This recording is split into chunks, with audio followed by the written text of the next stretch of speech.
Upat ka barangay apektado gumikan sa nasinating pagbaha o landslide nga dala sa daot nga panahon sa Glan Sarangani. Ani ang report?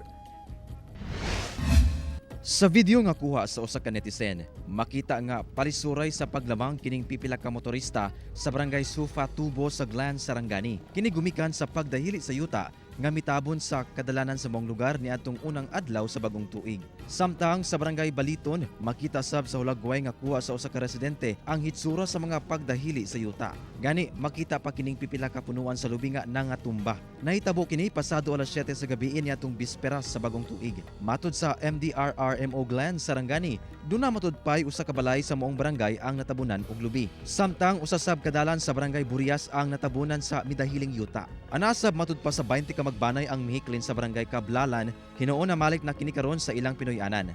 Hinuon walay natalang angol atol sa mga insidente.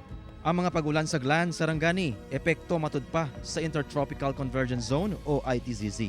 Tungod magutong atay ITCC sir, tapos continuous ato ang kusog nga pag-ulan. Moto siya ang atong hinungdan. Efren Mamak, 1 Mindanao.